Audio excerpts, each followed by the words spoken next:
और लगभग 1 सप्ताह के बाद आपके बच्चे का, आपके गर्भस्थ शिशु का नन्हा सा हृदय धड़कने लगेगा। कब किस समय आपको कौन सी चीज अच्छी लगने लगे और कब किस समय आपको कौन सी चीज ना अच्छी लगने लगे, ये बिल्कुल से डिक्लेयर नहीं होता है। मैं अगर अपनी प्रेगनेंसी की बात करूं तो मेरी 9 मंथ प्रेगनेंसी में ओनली मुझे 3 टाइम ही वोमिट हुई। तो ये नॉर्मली कई सारी महिलाओं के लिए बहुत बड़ी बात लग सकती है, क्योंकि कई महिलाओं को तो ऐसा होता है कि एक दिन में 3 टाइम से ज्यादा उनको वोमिट आ जाती है। आपकी प्रेगनेंसी के 5वें सप्ताह से आपकी गर्भावस्था के दूसरे महीने की शुरुआत हो गई होती है।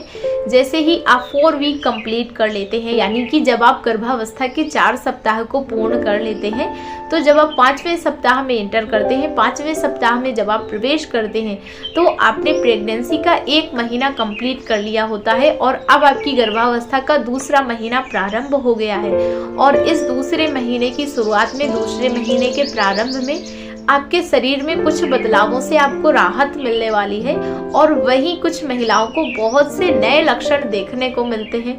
हालांकि महिलाओं को उनकी प्रेगनेंसी के दौरान, उनकी 9 मंथ प्रेगनेंसी के दौरान बहुत से छोटे छोटे बदलाव आते हैं और उन बदलावों का हिसाब लगा पाना बहुत मुश्किल है। और वहीं कुछ महिलाओं को कोई भी बदलाव नहीं दिखते हैं, जो कि बिल्कुल से सामान्य बात है। इसमें कोई परेशानी वाली बात नहीं होती है। कई सारी महिलाओं को बहुत ज़्यादा क्रेविंग्स होती है, बहुत सारे सिम्टम्स होते हैं जो कि उनको उनकी प्रेगनेंसी के दौरान दिखाई देते हैं, परंतु कुछ महिलाओं को बिल्कुल से बहुत से कम लक्षण दिखाई देते हैं। बिल्कुल नॉर्मल दिनों की अपेक्षा उनकी प्रेगनेंसी के दिन भी होते हैं, जो कि बिल्कुल से सामान्य बात है। इसमें कोई परेशानी वाली बात नहीं होती है। तो आइए आज की इस वीडियो में मैं दिव्या आपको बताऊंगी कि आपकी प्रेगनेंसी के दूसरे महीने की शुरुआत में, यानी कि आपकी गर्भावस्था के 5वें सप्ताह में आपकी गर्भस्थ शिशु का कितना विकास हो गया होगा। तो आइए सबसे पहले जानते हैं आपके गर्भस्थ शिशु के आकार के बारे में। तो इस सप्ताह की शुरुआत में, इस सप्ताह में आपके गर्भस्थ शिशु का आकार बहुत ही छोटा होता है और अगर आपकी लैंग्वेज में बताएं तो एक सेब के बीज के जितना या फिर आप संतरे के बीज के जितना उसका आकार मान सकते हैं। अगर इस सप्ताह में मेजरमेंट की बात करें तो आपके गर्भस्थ शिशु की जो लंबाई होगी वो मात्र 0.13 इंच के बराबर होगी और इस समय आपके गर्भस्थ शिशु का आकार बहुत ही छोटा होता है। अगर आप अल्ट्रासाउंड रिपोर्ट देखेंगे, जो आप 5वें सप्ताह में अगर आप अल्ट्रासाउंड करवाएंगे तो उसमें गोल काला घेरा की तरह आपको गर्भस्थ शिशु दिखाई देगा। हालांकि वो गर्भस्थ शिशु नहीं होता है जो कि आपको गोल काला घेरा दिखाई देता है, वो एमनियोटिक शेप होता है और उसके अंदर आपका बेबी पनप रहा होता है। इस महीने में, यानी कि गर्भावस्था के दूसरे महीने की शुरुआत में 5वें सप्ताह में आपके गर्भस्थ शिशु के मस्तिष्क में न्यूरॉन्स का विकास होता है। और उसके बाकी सारे अंगों की बात करें तो इस महीने में, यानी कि गर्भावस्था के दूसरे महीने की शुरुआत में आपकी गर्भस्थ शिशु का हृदय, मस्तिष्क और रीढ़ की हड्डी का विकास हो रहा होता है। और लगभग 1 सप्ताह के बाद आपके बच्चे का, आपके गर्भस्थ शिशु का नन्हा सा हृदय धड़कने लगेगा, यानी कि 6 सप्ताह पूर्ण होने के बाद आपके गर्भस्थ शिशु का हृदय धड़कना भी प्रारंभ हो जाएगा। हालांकि अभी हम बात करते हैं गर्भावस्था के 5वें सप्ताह की। तो 5वें सप्ताह में सिर्फ उसका विकास होना प्रारंभ हुआ है। 5वें सप्ताह की शुरुआत से ही उसका विकास होना प्रारंभ हो जाता है।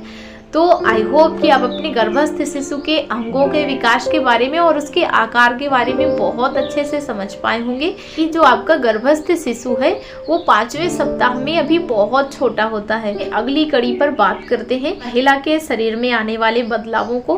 तो जैसे लक्षण आपको 4th वीक में दिखते हैं, लगभग उसी से मिलते जुलते लक्षण आपको 5th वीक में भी दिखने वाले हैं।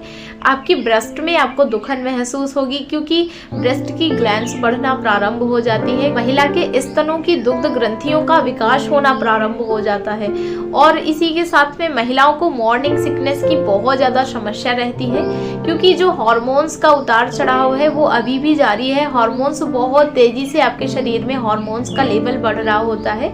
तो आपको जी मिचलाने जैसी, आपको स्वाद में परिवर्तन आपको देखा जा सकता है और दिन में कब किस समय कौन सी चीज की स्मेल आपको बहुत अच्छी लगने लगे और किस चीज की स्मेल से आपको मतली सा फील होने लगे, आपको वोमिटिंग की इच्छा करने लगे, कुछ भी क्लियर कहा नहीं जा सकता है।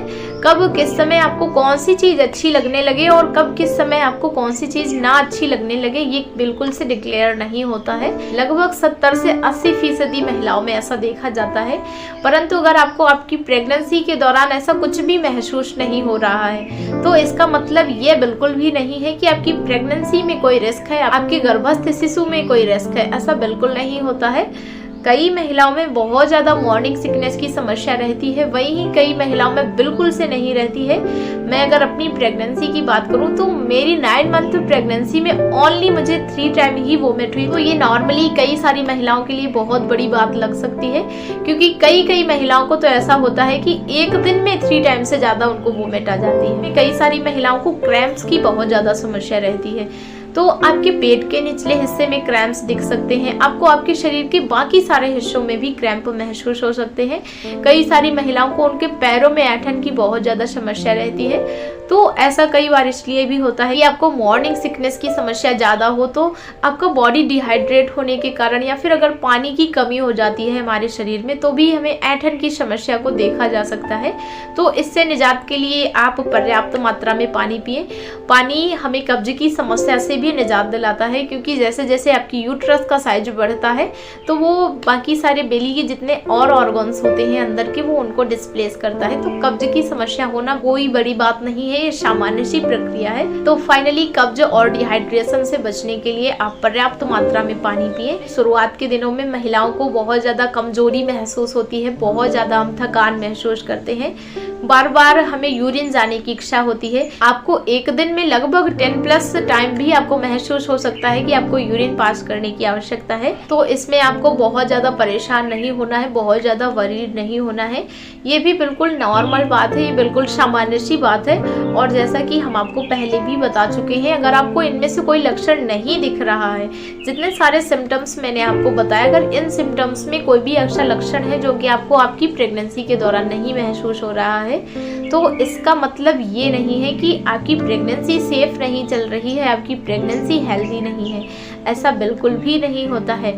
और सब महिलाओं के एग्जैक्टली लक्षण बता पाना बहुत मुश्किल है। ये कोई भी एग्जैक्टली आपको आपके सिम्टम्स नहीं बता सकता है, ये बहुत ज़्यादा टफ वर्क है और सबके सिम्टम्स अलग अलग होते हैं। मान लो आपके जैसे पीरियड्स होते हैं तो पीरियड्स में भी महिलाओं के सिम्टम्स सबके अलग अलग होते हैं। आपकी प्रेगनेंसी भी उसी तरह होती है, प्रेगनेंसी के सिम्टम्स भी हर एक महिला में अलग अलग होते हैं। आई होप कि आप प्रेगनेंसी के सिम्टम्स के बारे में बहुत अच्छे से समझ पाए होंगे। और बात करें आपकी डाइट की तो आप विटामिन सी वाले फ्रूट्स जरूर से लें। आप हरी सब्जियां, पीली सब्जियां, इनको भी आप अपनी डाइट में जरूर ऐड करें। आप साबुत अनाज, fruits, oats, nuts, dry fruits, आप इनका सेवन लगातार करते रहें और प्रॉपर अपनी डाइट पर बहुत ज़्यादा ध्यान रखें, क्योंकि जितने सारे पोषक तत्व, जितने सारे न्यूट्रिएंट्स की आवश्यकता आपको बच्चे की है और बच्चे और आपके साथ साथ में आप दोनों को जितने सारे पोषक तत्व मिलेंगे वो डाइट से ही मिलने वाले हैं। तो आप अपनी डाइट का पूरा ख्याल रखें, बॉडी को डिहाइड्रेट ना होने दें और आप डेयरी प्रोडक्ट को अपनी डाइट में ज़रूर ऐड करें, क्योंकि जो हमारा दूध होता है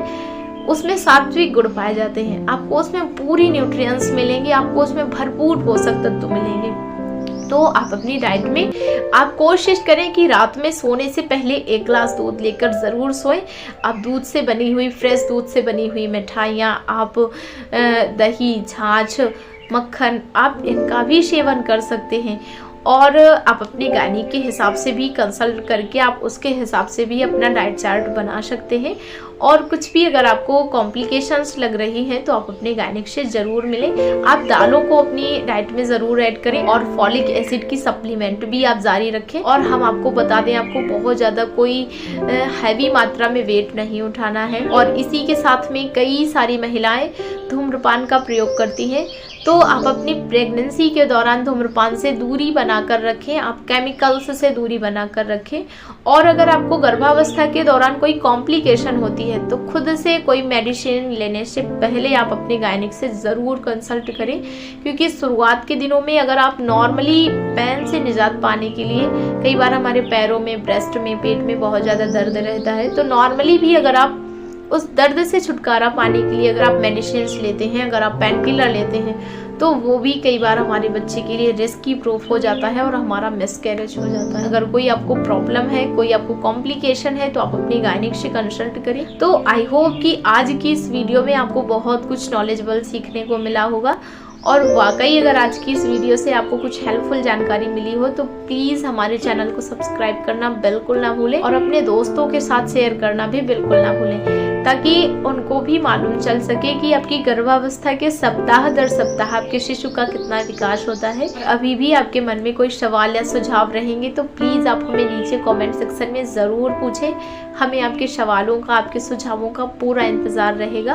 वैसे तो मैंने इस वीडियो में बहुत सारे टॉपिक्स को कवर करने की कोशिश करी है, बट फिर भी एक वीडियो में हम सारा कुछ डिस्कस नहीं कर सकते हैं।